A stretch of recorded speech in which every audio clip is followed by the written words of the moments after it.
सर्वांना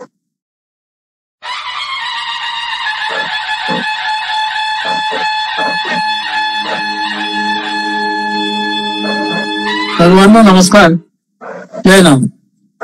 आपण चैतन्य पीठाच्या युट्यूब वाहिनीवरून आत्मसंवाद ही प्रबोधन मालिका गेल्या 4.5 वर्षापेक्षा अधिक काळापासून अखंडितपणे प्रसारित करत आहोत.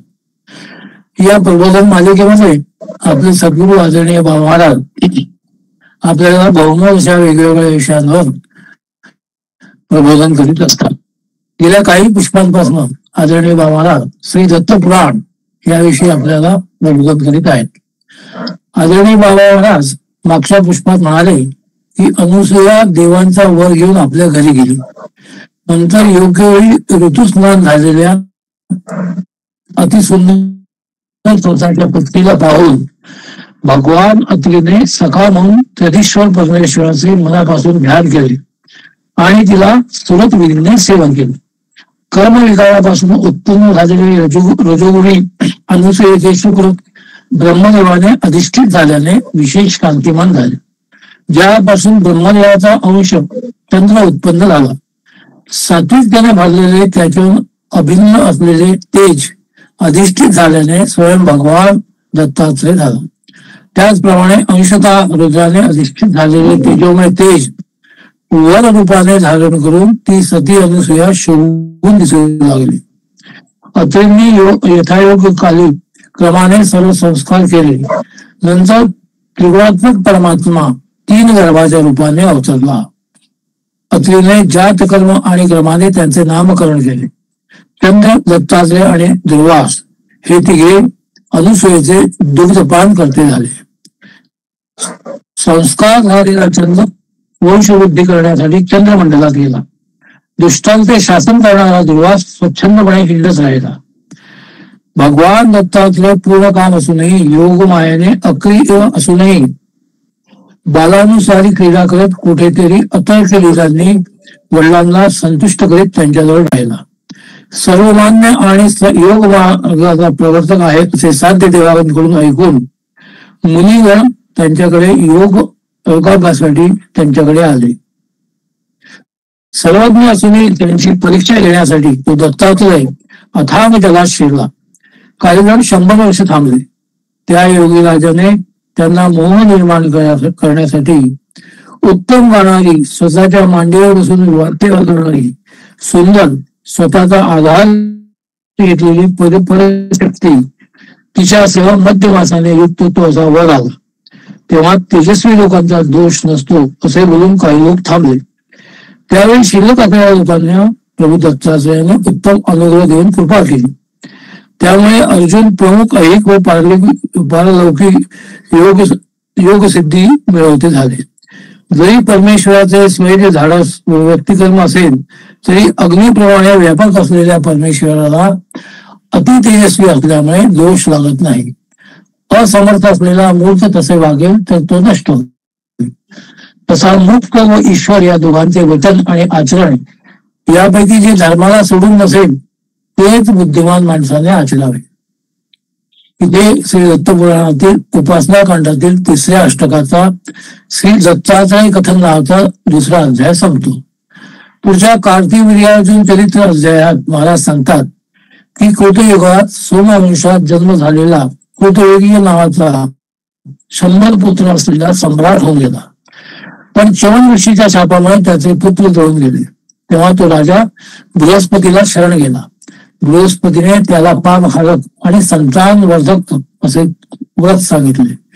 हे कृतयुगीय, पुत्र न होणे, गर्भमूर्छा, गर्भपात, जननानंतर नाश, भूत ग्रह पीडा, रोग आदींनी बाल्यात नाश यासाठी रविवारयुक्त सप्तमी शांती देणारी आहे. चांगल्या मुहूर्तावर संकल्प सोडावा. उत्तम आचार्यांना वर्णे देणे. आचार्याने ईशान्य दिशेला अग्नी प्रतिष्ठापना करून यथाविधी कलशावर सूर्य, रुद्र आणि 7 मातृकांची स्थापना करून पूजा करावी. पूर्व ईशान्य कोपऱ्यात पाण्याने भरलेले 7 कुंभ ठेवावेत. ऋषीमंत्रांनी स्तवन करून माती, रत्न, औषधी, पल्लव त्यावर ठेवून क्रमाने हवन करावे. पायस, समिधा, यव, काळेतील यांनी सूर्य व रुद्र मंत्राने प्रत्येकी 108 वेळा आहुती देऊन सर्वांना बलिदान द्यावे. मग पूर्णाहुती द्यावी. नंतर ज्यांचे पती व पुत्र जिवंत आहेत अशा ब्राह्मण स्त्रिया उत्तरेकडे दोन ठेवून त्यांनी कलशामध्ये ठेवलेल्या पल्लवांनी यजमानाला अभिषेक करावा आणि ही स्त्री हिची संतती जिवंत राहो, हिचा बाळ दीर्घायू हो असा आशीर्वाद द्यावा. ब्रह्मा, विष्णू, महेश आणि इतर देव कुमाराचे रक्षण करून शनी बालग्रह अग्नी बालकाला आणि बालकाच्या मात्या पित्याला पीडा न देऊन असा अभिषेक झाला असता नवीन श्वेत वस्त्र नेसून अभिषेकाच्या वेळी असलेले वस्त्र आचार्याला देऊन देवतांची पूजा करावी. आचार्यांची पूजा करून त्यांना दान द्यावे. सपत्नीक ब्राह्मणांना पायसाने भोजन घालावे. दक्षिणा आदींनी संतुष्ट झालेल्या ब्राह्मणांनी आशीर्वाद द्यावे. हा बालक दीर्घायू हो, 100 वर्षापर्यंत याला आयुष्य लाभो. जे काही मुलाचे पाप आहे ते सर्व अग्नीमध्ये टाकले आहे. सर्व देवांनी या दुष्टापासून याचे रक्षण करावे. नेहमी वर देणारे असो असा आशीर्वाद मिळवून त्या सर्वांना नमस्कार करून सपत्नीक यजमानाने केले कर्म ईश्वराला अर्पण करावे आणि हवन शेष भक्षण करावा. अशा प्रकारे व्रत सप्तमीला केले असता अचानक होणारे दुष्ट पिता नष्ट होईल. हे राजा, हे सप्तमीचे विधान विधीपूर्वक कर, तुला सम्राट पुत्र होईल असे सांगून बृहस्पती निघून गेले आणि राजाने ते यथाविधी ते व्रत केले. नंतर एकदा शीलधरा नावाची पृथ्वीराची पट्टराणी विनम्र होऊन गुणी पुत्राच्या प्राप्तीसाठी मैत्रीला विचारती झाली. मैत्री म्हणाली की मार्गशीर्ष महिन्यापासून प्रत्येक पौर्णिमेला इष्टफल देणारे अनंत रूप श्री दत्तात्रयाचे व्रत कर. पौर्णिमेला स्नान करून घरातील वडीलधाऱ्यांची पूजा करावी व नंतर संकल्प सोडून नांदी श्राद्धात कर्म करून अनंताची पूजा करावी. आदरणीय बाबांनी अतिशय सुंदररित्या हा अध्याय इथपर्यंत सुंदर समजावून सांगितला व आपल्या प्रबोधनाला इथे स्वल्प विराम दिला. मी त्यांना विनंती करतो की त्यांनी आजच्या प्रबोधनाला सुरुवात करावी. नमस्कार.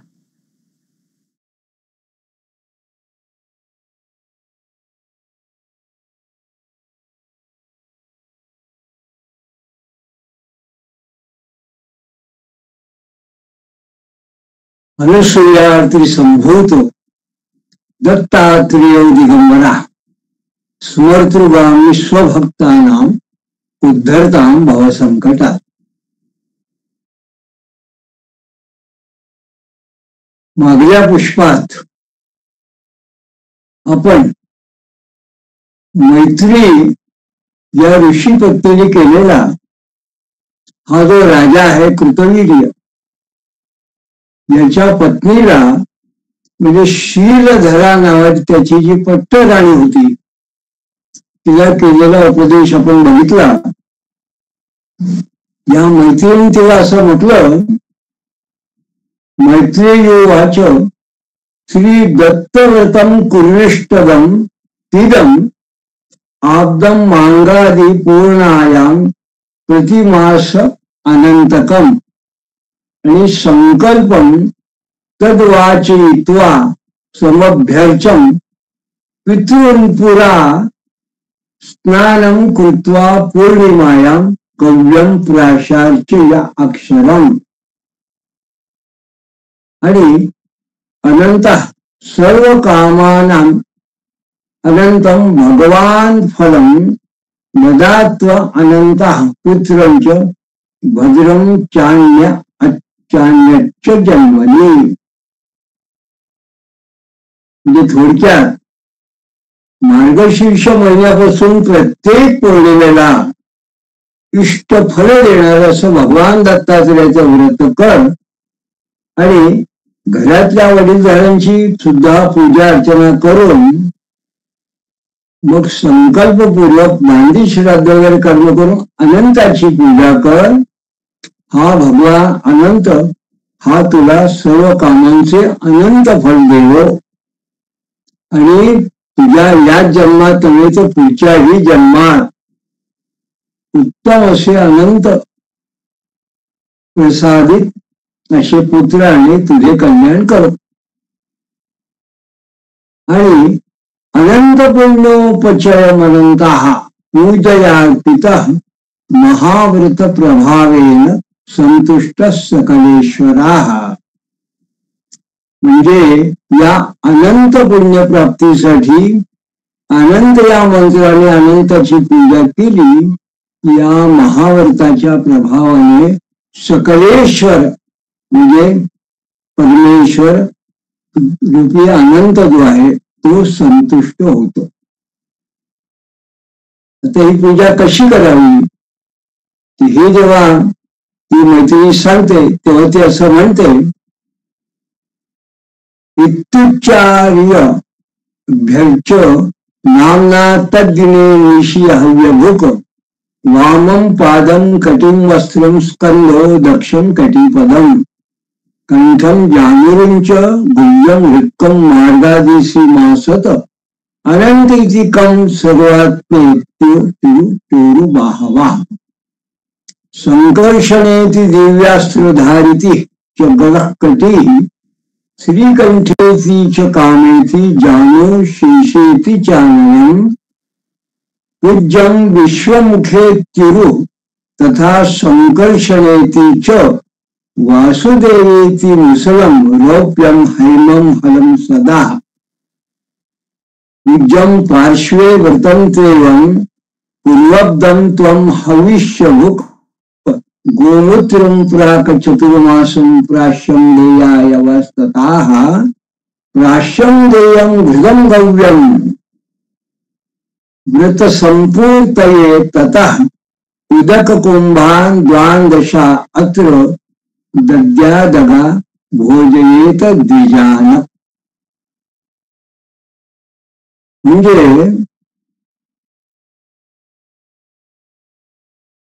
भगवंताला हा जो अनंत आहे या अनंताची मी पूजा करते, तो संतुष्ट हो अशी प्रार्थना करून या अनंताची पूजा करावी. आणि पूजेच्या दिवशी सायंकाळी हवन द्रव्याचे भक्षण करून प्रत्येक महिन्यात याप्रमाणे पूजा करावी. आता कशी करायची पूजा त्याचं एक विशिष्ट असं एक जी पद्धत आहे ती या ठिकाणी मैत्रिणी सांगते. ती म्हणते, मार्गशीर्ष महिन्याच्या पौर्णिमेला सायंकाळी डाव्या पायाची पूजा करावी. पौष महिन्यामध्ये डाव्या कटी भागाची पूजा करावी. माघ महिन्यात वस्त्राची, फाल्गुनात दोन्ही खांद्यांची, चैत्रात उजव्या कटी भागाची, वैशाखात उजव्या पायाची, ज्येष्ठ महिन्यात कंठाची, आषाढात दोन्ही गुडघ्यांची, श्रावण महिन्यात दोन्ही मांड्यांची, भाद्रपदात गुह्य माहेवाची, आश्विनात हृदयाची, कार्तिकात मस्तकाची पूजा करावी. नंतर त्याचप्रमाणे प्रत्येक महिन्यात अनंत नावाने पुन्हा मस्तकाची, सर्वात्वा नावाने दोन्ही पायांची, संकर्षण नावाने दोन्ही मांड्यांची, दिव्यास्त्रधारी नावाने दोन्ही हातांची, श्रीकंठ नावाने कंठाची, काम नावाने कमरेची, शीश नावाने दोन्ही गुडघ्यांची आणि विश्वमुख अशा नावानं मुखाची पूजा करावी. सर्व महिन्यामध्ये संकर्षण नावाने विसळाची आणि वासुदेव या नावाने हलाची सुद्धा पूजा करावी. तो हल नांगर सोन्याचा किंवा रुपयाचा असावा. अशा प्रकारे एक विशिष्ट असं व्रत तू वर्षभर कर. ते करत असताना केवळ हविष्य अन्नाचं भक्षण करावं. हविष्य म्हणजे जी यज्ञाच्या वेळेस वापरतो आपण, यज्ञ करण्यासाठी जे उपयुक्त आहे असं. प्रत्येक 4 महिन्याला शरीर शुद्धीसाठी गोमूत्र प्राशन करावं. पूजेच्या शेवटी सायंकाळी हविष्यान्न घ्यावं. त्यामध्ये विशेष करून शुद्ध तूप असावं. देवाला यव अर्पण करावं. त्यानंतर व्रताच्या सांगतेसाठी 12 उदक कुंभ आणि गाय अशी दान करावी आणि ब्राह्मणांना भोजन घालावं. एवं कृते वृते तुष्येत अनंता सर्व कामदा कुरुष्येत तद्व्रतम शीलदने पाप प्रणाशनम. असे व्रत हे जे केलं असता सर्व कामना पूर्ण करणारा अनंत हा संतुष्ट होईल. तुष्येद अनंता. आणि तरी हे शीलधरे हे पाप प्रणाशनम असं तू कुरुष्येद व्रत असं हे तू व्रत कर. म्हणजे असं हे तू व्रत केल्यानंतर लोकोत्तर गुण सम्राट चिरंजीवी सुतो भवे इत्युक्ता सत्कृता सागान मैत्रेयो ब्रह्मवादिनी. म्हणजे अशा पद्धतीने हे तू व्रत केलं तर लोकोत्तर गुण असलेला चिरंजीव पुत्र तुला होईल. एवढं बोलून ती जी ब्रह्मवादिनी म्हणजे याज्ञवल्क्यांची पत्नी मैत्री शीलधरीने तिचा सत्कार वगैरे केला. तो घेऊन ती निघून गेली. आता या ठिकाणी महाराजांनी स्वतः एक प्रश्न उपस्थित केला आणि त्याचं उत्तरही त्यांनी दिलेलं आहे. अतिशय महत्वाचा प्रश्न आहे.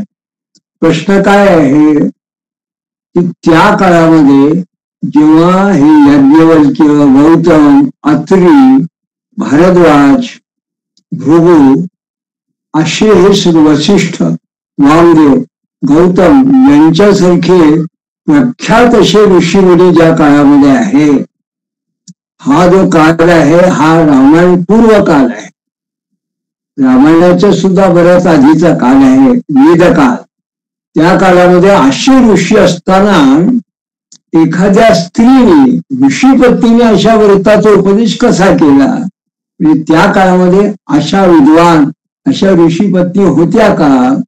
अशा वैदिक ज्यांना ज्ञान आहे अशा सुद्धा स्त्रिया होत्या का? आणि त्यांना असा अधिकार होता का? असा प्रश्न महाराजांनी स्वतःच उपस्थित केला आणि त्याचं ते उत्तर देतात. ते असं म्हणतात की कदाचित स्त्रीने कसा उपदेश केला ही शंका येईल म्हणून ब्रह्मवादिनी या विशेषणाने मैत्रेयीचा अधिकार सांगण्यात आला आहे. ब्रह्मवादिनी असं तिला म्हटलं आहे. ब्रह्मवादिनी म्हणजे जिने सम्यक ऋषीतुल्य एखाद्या ऋषीप्रमाणे वेदांचं समग्र अध्ययन केलेलं आहे अशी. शतपथ ब्राह्मणामध्ये गार्गीचा सुद्धा उल्लेख आहे, लोपामुद्राचा उल्लेख आहे अगस्ती पत्नी. कारण तिने शांत्याध्यायाचे वेदांमध्ये मंत्र लिहिले आहे. तर या ज्या स्त्रिया आहेत ज्यांनी वेदांमधल्या ऋचांची रचना केली आहे, ज्यांना वेदांचं अध्ययन केलंय त्या काळात, त्यांना या ठिकाणी ब्रह्मवादिनी अशा पद्धतीने उल्लेख करण्यात आला आहे. आणि स्वामी महाराजांनी याचा मुद्दाम फोड केली आहे की त्या काळामध्ये अशा ब्रह्मवादिनी वेद अध्ययन करणाऱ्या स्त्रिया होत्या आणि त्या उपदेश करायला समर्थ होत्या. पुढे योगीश पत्नी राज्ञी तुम वृतम चक्रे यथोक्तवत संतुष्टस्तेन भगवान दत्तात्रेय दिगंबराः अवधूतम निजरूपम सहस्त्रार्कप्रभोज्वलम मंदस्मित मुखे मुखे राज्ञी साधू व्रतम कृतम. म्हणजे नंतर राणी शीलधरेनं ती योगीश पत्नी म्हणजे ती जो याज्ञवल्क्यांची, योगीश्वर म्हणजे याज्ञवल्क्य, त्या योगीशा तो याज्ञवल्क्यांच्या पत्नी तिने सांगितले व्रत तिने सांगितल्याप्रमाणे केलं आणि त्या व्रताने संतुष्टस्तेन भगवान दत्तात्रेय दिगंबरा. त्या व्रतामुळे भगवान दत्तात्रेय तो दिगंबर तेव्हा म्हणतात तो दत्तात्रेय संतुष्ट झाले. आणि जणू काही सहस्त्रार्क प्रभोज्वलम अवधूतम निजरूपम, स्वतःच जणू काही सहस्रावधी सूर्यांचं उज्ज्वल तेज असणार असं स्वरूप प्रगट करून मंदास्य करून ते प्रगट झाले आणि मग ते त्या राणीला म्हणाले, शिंदरीला, साधू व्रतम कृतम, तू उत्तम व्रत केलं आहे आणि अत्युत्कट व्रतवश्य फलम त्वत्रेव जन्मनी पुत्रस्ते भवितांगोरी सप्तद्वीपती विभू. म्हणजे अतिशय तीव्र असा कठोर अशा वृतधर्माचं फल तू या जन्मात प्राप्त करशील आणि तुझा जो पुत्र होईल तो पुत्र योगी तसाच सप्तद्वीपांचा स्वामी असा तुझा पुत्र प्राप्त होईल. तो पुत्र हा सप्तद्वीपांचा स्वामी होईल. मग अव्याहताद्यो मत्कल्पाः स्मृतिगामी न संशयाः इति स्वप्नं सती दृष्ट्वा बुद्ध्वा भ्रष्टतमा भामावदत् कृतवीर्याय पत्तेषां श्रुत्वा सोऽपि तुतोषः कृतवीर्योऽथ संतुष्ट काले काले करोत् क्रिया. म्हणजे ज्याची आज्ञा खंडित होणार नाही व माझ्यापेक्षाही किंचित स्वप्न असा स्मरणगामी असेल असा यात शंका नाही. असं जणू काही हे भगवान दत्तात्रेयाचं वचन स्वप्न हे जणू काही स्वप्नासारखं पाहून ती पतिव्रता जी शिरधार राणी होती ती अत्यंत आनंदित झाली. विशेष आनंदित होऊन तिने कृतवीर्याला म्हणजे आपल्या पतीला ते सगळं कथन केलं, त्यांना सांगितलं आणि तो मग राजा कृतवीर्य सुद्धा संतुष्ट होऊन योग्य वेळी त्या आपल्या पती जेव्हा गर्भाला राहिली तेव्हा पुंसवना ज्या क्रिया असतात संस्कार येतात ते त्यांनी हळूहळू केल्या. मग धृत्याच्या हृत्समत्या क्रमात पुंसवनादिकाः ततो सुत शुभे काले स्तोच्यस्ते पंचविग्रहे सुपुत्रं ज्ञापिता शेषं भाग्यो भय सुसंपदं जातमातृये शिशावाचः प्रसिद्धो प्रभवो मरता. म्हणजे मला पुत्र होणार या उत्साही वृत्तीने क्रमाने पुंसवनादी क्रिया पार पडल्यानंतर अगदी 5 चांगले ग्रह शुभ ग्रह ते उच्च राशीमध्ये असताना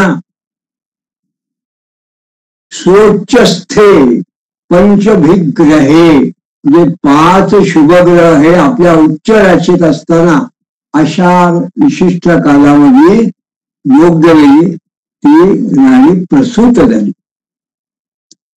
मग शांताः प्रदक्षिण शिखा अग्नयो यज्जनो भवन नीरजस्कम भुजव्योमं हर्षितं सकलं जगत देवदुदुम्भयो नेदुः पुष्पवृष्टि पपात खात जगोर गंधर्व पतयो मनताप सरसा गणाः. म्हणजे जणू काही हवीर्भाग घेऊन शांत झालेले अग्नी शांताः प्रदक्षिण शिखा अग्नयो अग्नी प्रदक्षिणायुक्त ज्वालांनी पुन्हा प्रज्वलित झाले. आकाश निरभ्र होऊन दिशा प्रसन्न झाल्या आणि त्यामुळे जणू काही हर्षितम सकलम जगत संपूर्ण जग आनंदित झालं. देवांनी दुदुंबी वाजवल्या देव दुदुंबयो नेदुः पुष्पवृष्टी पपात खात आणि आकाशातून पुष्पवृष्टी केली. गंधर्वपती सुद्धा गाऊ लागले आणि नवरताप सरसा गणाहा आणि अप्सरा नाचू लागल्या. इतका सगळ्यांना जणू काही सृष्टीला सुद्धा या कार्तिक विजयाच्या जन्मानं या कृतविजयाला पुत्रप्राप्तीचा लाभ झाला. त्यामुळे सगळ्यांना आनंद झाला. आणखी विशेष महाराज असं सांगतात, धर्मे मनोभवनृणा प्रसाद सतामपि आयुष्मान भव सौम्येती सिद्धाद्या अब्रुवस्तदा. माणसं जी होती त्यांची वृत्ती धर्मनिष्ठ झाली आणि सज्जनांचं मन प्रसन्न झालं आणि मग जे सिद्ध आधी जे योगी वगैरे ते होते त्यांनी सुद्धा हे सौम्या चिरंजीव हो असं त्या लहान बालकाविषयी उद्गार काढले. राजाप्या होय दैवज्ञान जात कर्मा करोत्पदा गो भो हिरण्य वस्त्रादी द्विजादिभ्यो ददो नृपाहा. राजाने ज्योतिषांना वगैरे बोलवून त्या बालकाचं जातकर्म केलं आणि ब्राह्मणांना गो भू हिरण्य वस्त्रादी गाय भूमी सुवर्ण वस्त्र त्यांनी ददो नृपाहा त्यांना दान केलं. पुढे दैवज्ञा अब्रुवंत्र अंजन कुमारी दैवशाल्यम श्री दत्त कृपा पात्र भविष्यती तपोबलात अनष्ट द्रव्यस्तास्तेव नाम संकीर्तना नृप सप्तद्वीप महिपाल स्मृती गामी दत्तवत. तर अशा पद्धतीने ज्योतिष यांनी जे भाकीत केलं ते ज्योतिष असं म्हणाले हा कुमार जो आहे बालक हा अत्यंत दैवशाली आहे.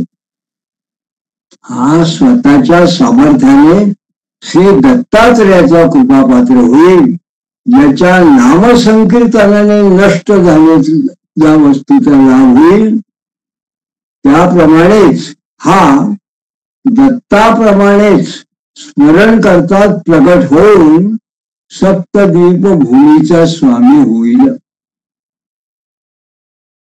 पुढे 85 सहस्राब्दम चक्रवर्ती भविष्यती अनंतव्रत महात्म्यात सम्राडेश जैवशी सूर्यव्रत प्रभावेन लक्षायु योगवर्जिता इत्युक्ता गणकास्ते तो पूजिता स्वगृहं ययो. म्हणजे हा 85,000 वर्षपर्यंत चक्रवर्ती असा होऊन राज्य करे. अनंत व्रताच्या महात्म्याने हा नेहमी जयशील आणि सर्वांना वश करणारा असा होईल. आणि यांनी सूर्यव्रत जे केलं आहे तो त्या सूर्यव्रत प्रभावेनं याला कोणताही रोग होणार नाही असं सांगून ते भविष्य वर्तवणारे जे ज्योतिष होते त्यांनी राजाने जेव्हा पूजा केली तेव्हा ते सर्व ज्योतिषी लोक आपापल्या घरी निघून गेले. मग अथार्जुन सुतम नामना षोडशी पिता करोत तत्कालेन कियता तत्पिता पंचामिता. नंतर 16व्या दिवशी वडिलांनी त्याचा अर्जुन असं नाव ठेवलं. अथार्जुन सुतम नामना अर्जुन असं नाव ठेवलं त्याचं. नंतर काही काळाने तत्पिता पंचात्पिता आणि काही काळाने तो कृतवीर्य त्याला मृत्यू आला. राज्यं कुर्वदनेत्युक्त पौरे प्राहापि संस्कृता न करिष्यामि राज्यं स्वकर्मापि नरकोत्तरम. मग हा अर्जुन जसा मोठा झाला तसं त्याचे जे काही पौरजन होते दरबारचे लोक त्यांनी असं म्हटलं की अर्जुन आता तू राज्य कर, तुझे वडील गेलेले आहे असं म्हटलं असताना तो संस्कारशील असा असून तो म्हणाला की राजा म्हणून जरी स्वतःचे कर्तव्य असले ते ज्याचं पर्यावसन नरकात आहे राज्य स्वकर्मापी नरकोत्तरम ज्याचं पर्यावसन नरकात होतं असं राज्य मी करणार नाही. न करिष्यामि राज्यं स्वकर्मापी नरकोत्तरम.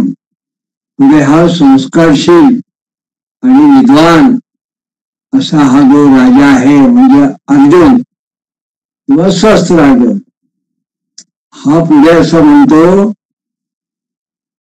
षष्ठांशः पण्यानां द्वादशोषोत अत्र भूमिजा ग्राह्यम इत्यादि यत्प्रोक्तम तत्तु तद्रक्षणायै चौरादिव्योपरम रक्षण्यो भोगाशी नरकम रजित धर्म विप्लव मीशो अपि यो निवार्य विहायच वृत्ती हंती लोभेन क्रुधा वा सोप्यद पतेत अदंड दंडना दंड्यान दंडनाच्या अपि तादृश एवमेकोन्य विश्वासात कथम साधु फलं लभे श्रुत्येवं तद्वचः प्रणम धीमान गर्भोवंत नृप. मी जेव्हा राज्य करणार नाही असा जेव्हा म्हणाला तेव्हा तो असं म्हणतो की पृथ्वीचा 6वा भाग आणि व्यापाराचा 12वा भाग राजाने घ्यावा असं या राजधर्मात सांगितलं आहे. ते कशा करतात ते त्यांच्या रक्षणाकरता. आणि जर चोराधिकापासून रक्षण झालं नाही, रक्षण न करणारा जो केवळ उपभोग देतो तो नरकात जातो. त्यामुळे जर मला या सगळ्याचं रक्षण करता आलं नाही तर मला नरकाची प्राप्ती होईल. किंवा समर्थ असूनही धर्मसंकट जो लोभाने किंवा रागाने टाळून गुरुवचनांचा अनादर करतो त्याचं अधःपतन होतं. त्याचप्रमाणे निरपराधांना दंड अदंड दंडना दंड म्हणजे जे निरपराधी आहे अशांना दंड आणि अपराधात दंड न करण्यावर सुद्धा तसेच अधःपतनाचं फळ मिळते. म्हणजे जणू काही नरकाचं फळ मिळतं. आणि अशा प्रकारे दुसऱ्यावर विश्वास ठेवून काम केल्याने एकटा राजा कसं उत्तम फळ मिळू शकतो. म्हणून मी राज्य करत नाही असं तो सांगतो. तेव्हा हे अर्जुनाने असं सांगितल्यावर एखादा प्रौढ अतिशय विद्वान अशा पद्धतीचंही त्याचं भाषण ऐकून तेव्हा त्याचे जे कुलगुरू होते गुरु ते बुद्धिमान गर्ग त्याला असं म्हणाले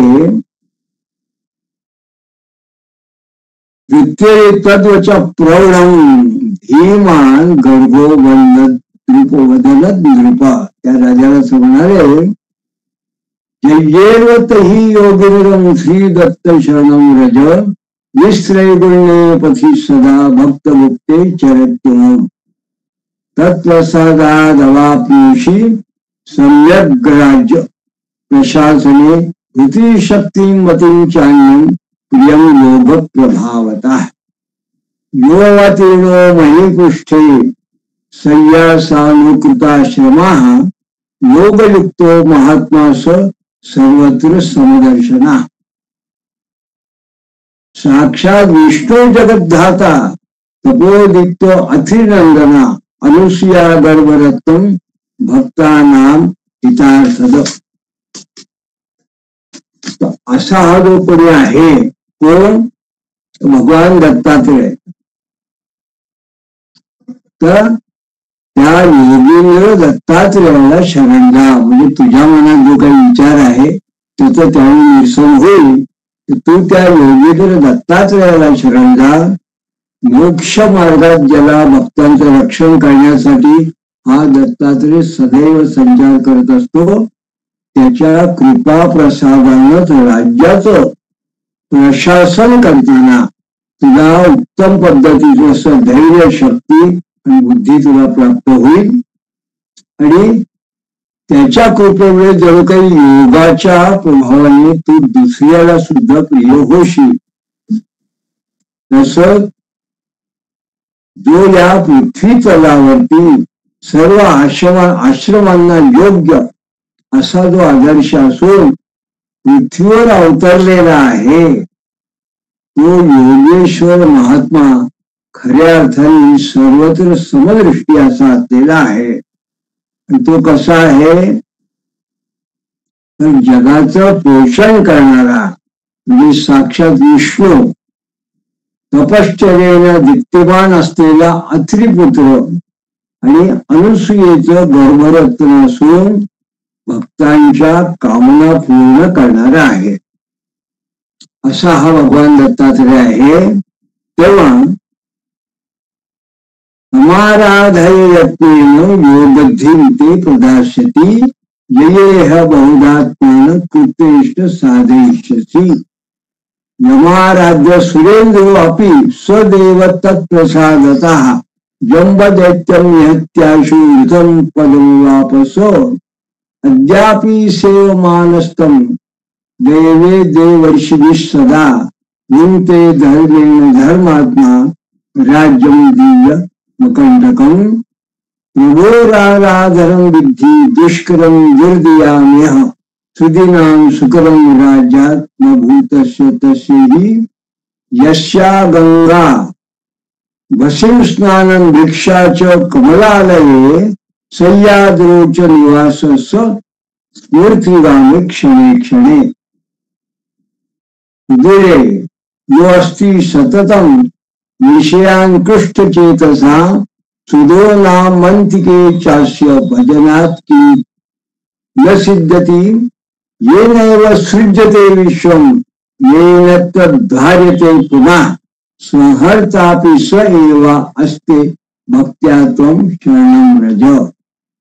ना दत्तात्रेय ते अशा पद्धतीने वर्णन करतात.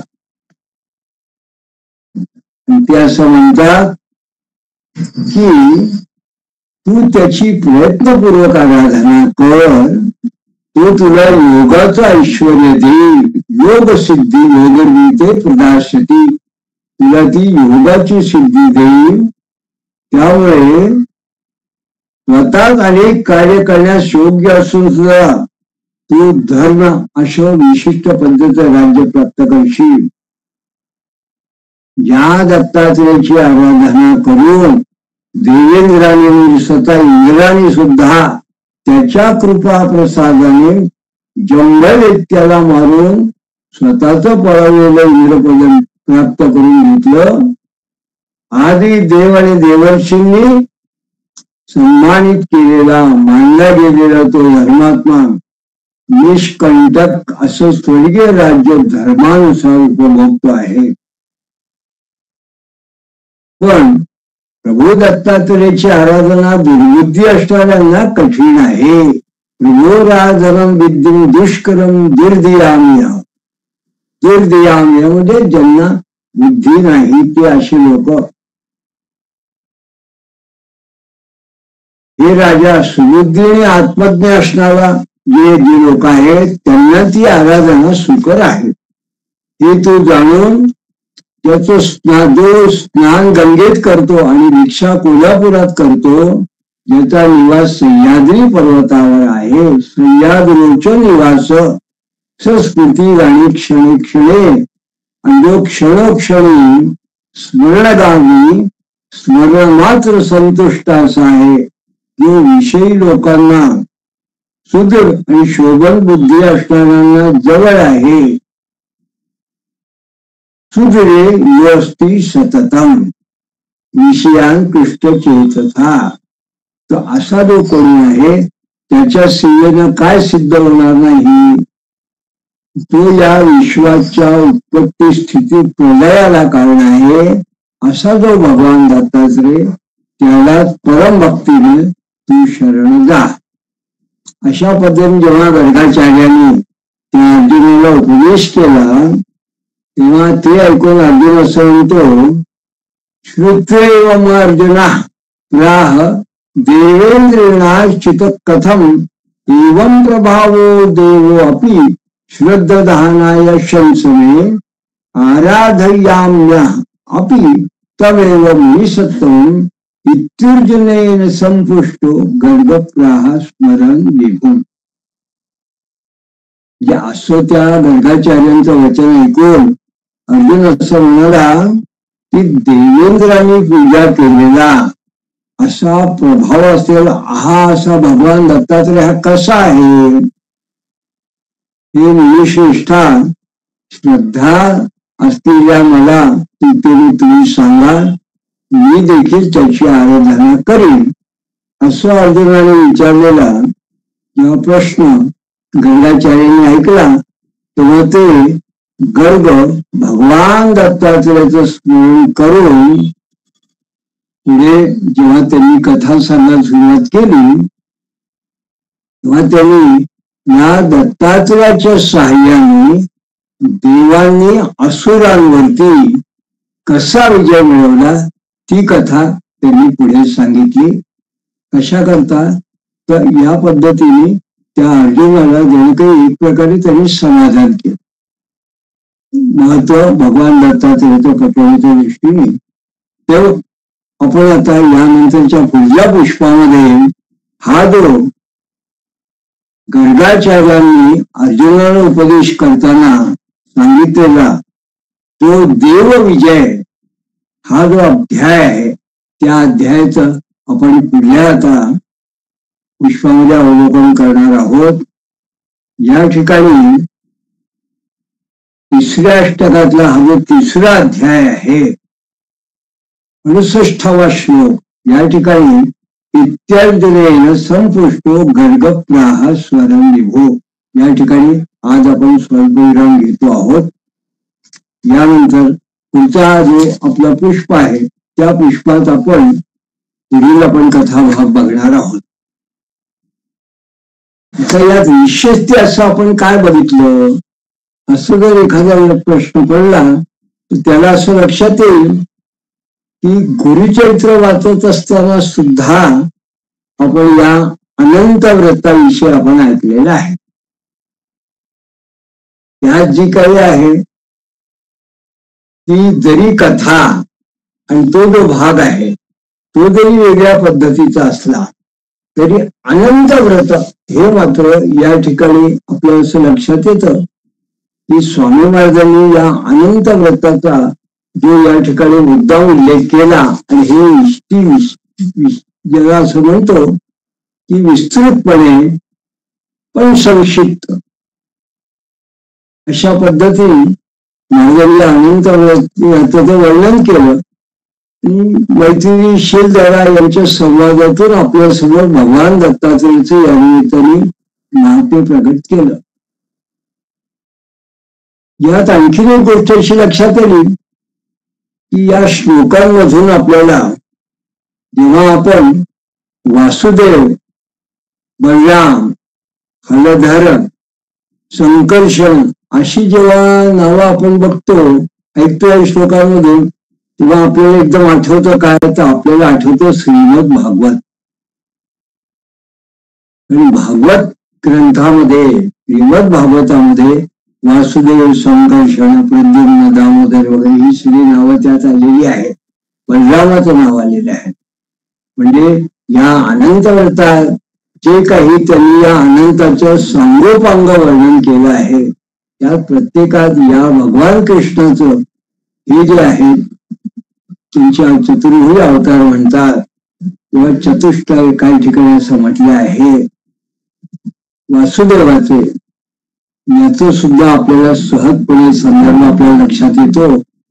तर अशा पद्धतीने श्रीमद भागवताचा संदर्भ, अनंत व्रताचा संदर्भ आणि ही कार्तिवीर्याची जी कथा आहे ती मूळ स्वरूपामध्ये आपण जर बघितली तर मार्कंडेय पुराणामध्ये आपल्याला ही कथा लक्षात येते. कार्तिवीर्याची मूळ कथा.